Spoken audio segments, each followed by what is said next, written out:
అన్న రైతు బంధు ఎప్పుడు వస్తుందా అన్న? అదే చెప్పారు కదా ఇప్పుడు 100 రోజుల లోపు అన్నది. 100 రోజులు చల్లకుండా 100 రోజుల అనే ఇన్ని రోజుల 100 రోజులు అనేది ఫస్ట్ ఎప్పుడు ఏమన్నాడే అని? అవునన్నా అన్న నేను కాదనట్లేదు, మీరు చెప్పిన అన్ని కరెక్ట్. మరి నేను ఏం చేయాలి చెప్పు ఇప్పుడు? నువ్వు ఏం చేస్తా అంటే నీకు అన్యాయం జరిగింది ఏ విషయంలో అన్యాయం జరిగిందన్న? ఏ విషయంలో అన్యాయమంటే? అరే ఇప్పుడు నువ్వు వాస్తవానికి మంచి క్యాండిడేట్, నీకు ఏదో అన్యాయం జరిగింది, కేసీఆర్ ఏదో అన్యాయం చేసిందని నువ్వు కేసీఆర్ ఫైట్ చేస్తున్నావు. అవును, నాకు ఒక్కరికే కదన్నా. సరే అందరికి అన్న ఒక్క నిమిషం, నేను చెప్పింది అక్కడ వినండి. ఇప్పుడు ఏం జరిగింది అంటున్నావు కాబట్టి నేను ఒక 2-3 చెప్తాను. చెప్పన్నా. ఫస్ట్ ఆఫ్ ఆల్ నాకు ఫస్ట్ నచ్చింది ఏంటంటే, ఈయన ఆర్టీసీ కార్మికులు సమ్మెకు పోయినప్పుడు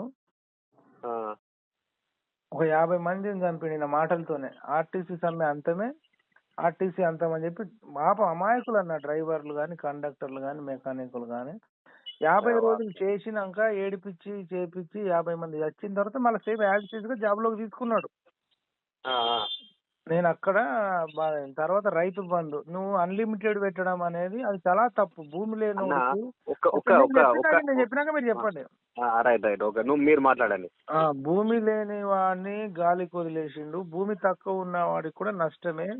100 ఎకరాలు ఉన్నోడికి గవర్నమెంట్ జాబులు ఉన్న పెద్ద పెద్ద జీతాలు తీసుకునే జాబులు ఉన్న వాళ్ళకు, ఇక్కడ సెటిల్ అయినటువంటి మొత్తం హైదరాబాద్ చుట్టుకున్న ఆంధ్ర, రాయలసీమ రియల్ ఎస్టేట్ వ్యాపారులకు, లేకపోతే వ్యాపార పత్రికలు, దినపత్రికలు, మీడియా నడుపుకునే వాళ్ళకు, సినిమా స్టార్లకు, డైరెక్టర్లకు, ప్రొడ్యూసర్లకు, పోడు భూములకు, పనికి మాలిన భూములకు, గుట్టలకు, పుట్టలకు, చెట్టులకు అన్ని ఆ డబ్బులన్నీ నాశనం చేసిన అందరు డబ్బులు. తర్వాత దళిత బంధు 10 లక్షలు కొందరికి ఇస్తాడట, మొత్తానికి మిగతా కులాలకు ఇయ్యాడట. అంటే మరి మన అందరం ట్యాక్సులు కట్టినప్పుడు నువ్వు ఏంది ఒకళ్ళకి 10 లక్షలు ఇస్తావు, ఇంకో మిగతా వాళ్ళకి ఇవ్వకపోతే ఎట్లా? తర్వాత గ్రూప్ 1 జాబ్ ఇప్పుడు ప్రబలిక ఇష్యూ జరిగినప్పుడు ఆమె లవ్ చేసి చచ్చిపోయింది, ఆమె ఎగ్జామే రాలేదంటే ఆల్ టికెట్లన్నీ బయటకు వచ్చినాయి. హైకోర్టు 2 సార్లు రద్దు చేసింది. దానివల్ల ఒక్కొక్క నిరుద్యోగికి 4-5 లక్షల అప్పు. అంటే మీకు కొన్ని ఎగ్జాంపుల్ చెప్తున్నా. ఇప్పుడు కేటీఆర్ నాడు మీ దగ్గరనే నేరెళ్ళలా వాళ్ళను కొట్టిన మాట వాస్తవం కాదా? ఎస్ఐ, కానిస్టేబుల్, ఎస్పీ ఫస్ట్ నుంచి మాది ఉస్నాబాద్ కాన్స్టిట్యూన్సీ, ఇది సిపిఐ కాన్స్టిట్యూన్సీ, ఉద్యమాల పురిటిగడ్డ. నీకు ఐడియా ఉందో లేదో? నాకు తెలుసు, ఎందుకు తెలియదు? ఫస్ట్ ఇందుర్తి నుంచి ఉండేది దేశం చిన్నమలే, అవునా కదా? ఇప్పుడు వాస్తవానికి మా నియోజకవర్గం ఉస్నాబాద్ ఎడారి ఎప్పుడు చాలా ఏళ్ళ నుంచి మాది లేకుండా ఎప్పుడు వాటర్ ఎడారి, అసలు వాస్తవానికి వాటర్ ఏరియానే లేదు. వాస్తవానికి వాటర్ అనేది మొత్తం కరువు ఏరియా. మీకు మీ మండలమా ఉస్నాబాద్ నియోజకవర్గం మొత్తమా? ఉస్నాబాద్ నియోజకవర్గం మొత్తం, అసలు మండలం మొత్తం. మీ మండలం చెప్పండి అన్న. మొత్తం అంటే అప్పటిదాకా మరి మీరు ఏం పని చేసుకొని బతికేటోళ్ళు? అంటే కరువు అన్న, కరువు ఏరియా. మీకు తెలియదా? మీరు పెద్ద చదువుకున్నారు ఎట్లా అన్న? మొత్తానికి మొత్తం ఏం వర్షాకాలం కూడా పండకపోనా? అంటే పండు, కానీ వాస్తవానికి కరువు ఏరియా. మీరు ఏదైనా తీసుకోండి.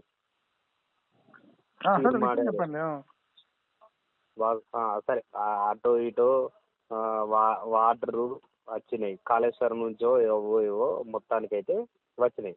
ఎట్లా వచ్చినాయి కరెక్ట్ చెప్పు, నాకు తెలవాలి కదా, నేను తెలుసుకుంటున్నా. కాళేశ్వరం నుంచి వస్తున్నాయి. కాళేశ్వరం నుంచి ఎక్కడికి వచ్చినాయి? డైరెక్ట్ మా రేకొండ చెరువు ఇప్పటికి 2 ఉంటుంది. కాళేశ్వరం నీళ్ళు డైరెక్ట్ మీరు రేకొండ చెరువుకి వచ్చినాయి, మధ్యలో ఇంకెక్కడ దాటుకొని వచ్చినాయి అంటున్నా? ఎల్ఎండి నుంచి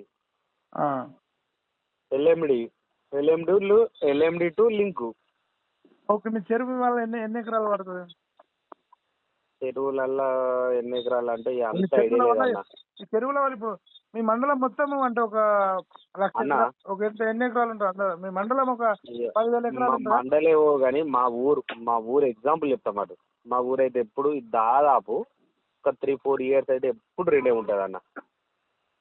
అయ్యి నేను కాదన్నాను కదా ఇప్పుడు మీకు మంచి జరిగితే జరగవచ్చు, నేను జరగలేదని అంటున్నా. అయితే విషయం ఏంటి తెలుసా, ఇగో రాజకీయ నాయకులు అంటే ప్రతి ఒక్కరు అంటే తిన్నోళ్ళు ఉన్నారు, పని చేసేటోళ్ళు ఉన్నారు. తిని చేసేటోళ్ళే. కానీ సరే ఏదో జరిగింది, అటో ఏదో కేసీఆర్ మనకు హెల్ప్ చేసిండు. ఆయన మీద బురద చల్లుడు ఎందుకన్నా? ఇప్పుడు కేసీఆర్ని మేము వద్దనుకున్నాం అన్న, వద్దనుకుని రేవంత్ రెడ్డికి వేసినాం ఓటు. వేసినాం మీకు వేసినప్పుడు ఏం చేయాలి? ఆయన సరే గెలిపించినాం కాబట్టి అదంతా తీసిపెట్టి మంచిగా చేయాలి, పని వర్క్ చేయాలి, వర్క్ చేసి నిరూపించాలి. కానీ ప్రతిసారి విమర్శించి తిట్టి అది చెప్తే అది ఎవరికి లాభం? చెప్పన్నా, నువ్వే చెప్పనా? అది కరెక్ట్ కాదు కదా. నేనేమైనా సమర్థిస్తున్నాను తిట్టడాన్ని? మీరు సమర్థించారు కదా, సమర్థిస్తారు, ఇప్పటికి సమర్థిస్తారు. నేనే సమర్థించానా? మీరు సమర్థిస్తారు అన్న. నేను 100% సీఎం పోస్ట్ లో ఉండి తిట్టాల్సిన అవసరం లేదని చెప్పినాం మేము కూడా. మరి సీఎం తిట్టచ్చు అన్న? సీఎం పోస్ట్ లో నుండి అదే మరి సీఎంఏ తిట్టొద్దు అంటున్నా. సీఎం పోస్ట్ లో ఉన్న రేవంత్ రెడ్డి తిట్టకూడదు, వేరే వాళ్ళు ఏమన్నా అనొచ్చు కానీ ఈయన అనకూడదని నేను అంటున్నా కదా. సీఎం రేవంత్ రెడ్డి మాట జారదు, పని చేసి చూపెట్టాలి, పనితో బుద్ధి చెప్పాలి, పని చేస్తే ప్రజలే ఆహా ఓహో అంటారు కదా. అది అబ్బా కరెక్ట్ చెప్పిరన్నా. ఆ పోస్టర్ లేకపోతే ఎంత బజార్లో ఉరినట్టున్నా ఎవడైనా ఏమనుకోడు కానీ ఆ పోస్ట్ కన్నా గౌరవం ఇవ్వాలా. మాటలు కోటలు దాటుతున్నాయి, చేతులు గడప దాటట్లేదు నేను కూడా అంటున్నా కదా. అది ఆ విషయం ఇంతవరకు చెప్తలేరన్న మీరు. నేను చెప్పినా మీరు వినలేని. నేను ఏడే చెప్పిన అనుకున్నా, మీరు చెప్తే షాక్. ప్రజాభవన్ ఇప్పటిదాకా ఎవడు కూడా ఒక 100 మంది పిల్లలతో కూర్చుండి మీడియాతో మాట్లాడిన లేడు. కాకపోతే ఆ లింక్స్ మీరు చూడకపోవచ్చు. నేను మాట్లాడిన ఛానల్ పేరు కాలోజీ టీవీ, తర్వాత E96 టీవీ, ఓకే, ఆ 2 ఛానల్, దిశ టీవీ 3 ఛానల్. ఈ 3 ఛానళ్లలో నేను మాట్లాడిన నా చుట్టూ 100 మంది జీవో 46 బాధితులు ఉంటే వాళ్ళని కూర్చోబెట్టుకొని మాట్లాడిన మాటలు కోటలు దాటుతున్నాయి, చేతులు. కాదన్నా ఒక నిమిషం. రైతు బంధు మీ ఉద్దేశంలో రైతు బంధు ఇచ్చుడు కరెక్ట్ కదా అన్న? అంటే దానికి లిమిట్ పెట్టాలి నా ఆశ. ఓకే అన్న, లిమిట్ అంటే ఒక నిమిషం ఆలోచించు. అన్న ఒక పాస్బుక్ మీద 5 ఎకరాలు సరిపోతుంది, అంటే 6-7 పాస్బుక్. ఇప్పుడు మీ ఇంట్లో ఒక 4 ఉన్నారు అనుకో, అందరూ చెప్తున్నా వినండి. ఓకే, మంచికి ఒక 5 ఎకరాలు చేపించుకుని 20 ఎకరాలకు వస్తుంది కదా. రైటే నువ్వు అన్న 100% దీనికి ఏకీభవిస్తాం. ఎందుకను మనకు 2014 ముందు మన తెలంగాణ రాష్ట్రం కరువు ఏరియా అన్న. నువ్వు ఏదన్నా అవునా కదా? ఎన్నో కరెంటు పొద్దున 4 గంటలు పోతే మధ్యాహ్నం 4 గంటలు కరెంటు, ఉడకపోతలు ఎండల కరెంటు వాడు ఎన్ని ఇబ్బంది వాడో అందరికి తెలుసు అన్న. అయితే ఒక్క నిమిషం, తెలంగాణనే కాదు, ఒక్క నిమిషం నేను చెప్పింది అర్థం. తెలంగాణ కాదు, చాలా రాష్ట్రాలు కూడా ఇబ్బంది పడ్డాయి. ఎందుకంటే వాటికి నిజానికి నీటి కలవత లేకపోవడం వలన ఇంకేదైనా కారణమా? మన రాష్ట్రం కదా. అయితే మీకు చాలా మంది తెలియని విషయం ఏంటంటే, ఈయన వచ్చి మొత్తం తీసుకొచ్చిన అనుకుంటారు కానీ కేంద్రము విద్యుత్ సంస్కరణలు తీసుకొచ్చేసి తర్వాత ఛత్తీస్గఢ్లో కానీ దేశవ్యాప్తంగా కానీ బొగ్గు విపరీతంగా ఉత్పత్తి చేసి వాళ్ళు కొన్ని చట్టాల ద్వారా దేశవ్యాప్తంగా ఇప్పుడు విద్యుత్ అనేది కొరత లేకుండా. అన్న నువ్వు అన్నట్టు 2014 బిఫోర్ ఏ గవర్నమెంట్ ఉందన్న సెంట్రల్? అదే ఉంటుందన్న, బీజేపీ వచ్చిన తర్వాత కొన్ని విద్యుత్ సంస్కరణలు తీసుకొచ్చింది. కావాలంటే మీరు ఒకసారి యూట్యూబ్ లో పెట్టి చూడండి. కాదు నేను చెప్పేది నువ్వు, మనం దేనికోసం తెలంగాణ రాష్ట్రం సాధించుకున్నాం అన్న? ఇప్పుడు మీరు చెప్పిన ట్యాగ్ అయితే నీళ్లు నిధులు నియామకాలు. నీళ్లు నిధులు నియామకాలు కరెంటు కోసం. సరిగా నీళ్లుంటే కరెంట్ కూడా ఉంటుందిలే. ఓకే, అది చేసుకున్నాం. బొగ్గు అన్న మనం పొద్దున 4 గంటలు, మధ్యాహ్నం 4 గంటలు కరెంటు పగటి పూటనే పోవు. అలాంటి పోతుండే ఆ? పోతుండే చాలా కష్టాలు కూడా ఉండే, చాలా బాధలు ఉండే. చాలా బాధలు ఉండే. సరే, అలాంటి సిచ్యువేషన్ నుంచి మనము ఈ రోజును మనము వచ్చినాం అంటే అన్నిటికి వచ్చి ఈ రోజున మనం ఉన్నాం.